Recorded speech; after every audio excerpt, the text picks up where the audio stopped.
one thing that is really important to understand is that global sourcing really is extremely strategic, and it starts with strategy. It always starts with strategy, and it's collaboration really throughout all of the stakeholders within the merchandising buying organization. It really basically is one of the highest drivers of spend and one of the highest drivers of savings and margin growth throughout the supply chain. The supply chain of the past was linear. It had a beginning, it had an end. Today, it does not have a beginning and an end. It is a constantly revolving supply chain. Most of the companies had really not spent as much money as they should have in the past, putting in technology in support of this supply chain.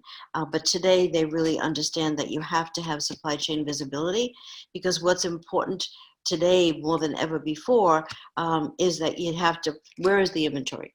How do I track the inventory? Where is it? Where is it going? Where is it at any point within the supply chain? If I look at kind of the transformation currently that COVID has really caused, is the fact that we do more what-if costing, looking at what are the different scenarios that come in order for us to get the right cost that we're really looking for to make the right margins.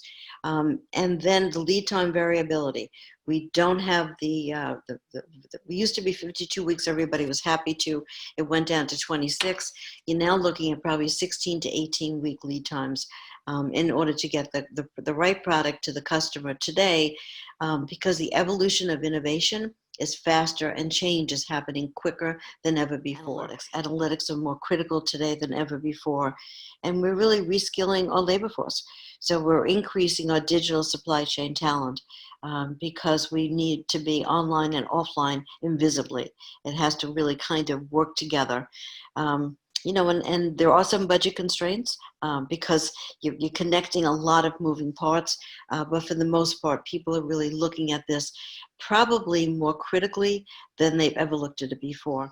When you are sourcing globally, you're really looking at not just what is the labor charge, but what is my production, capability?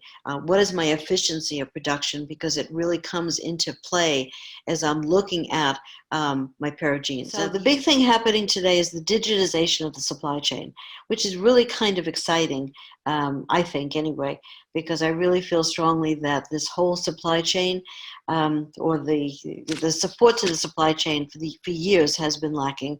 And Excel has been the basis of how most of the supply chain professionals, buying, sourcing people have really worked for in the past. So as we're really looking at being able to track the raw materials, track our production, and get visibility, unless you're digitized, there's almost impossible for you to know on a continual basis of where you are. And it's hours and hours of manual work for not only for the sourcing teams and their assistants or the designers, but also for the manufacturers. And nobody has that labor pool today. You just can't afford to do it. Wow. Nancy, thank you so much for such an in-depth view into the world of supply chains.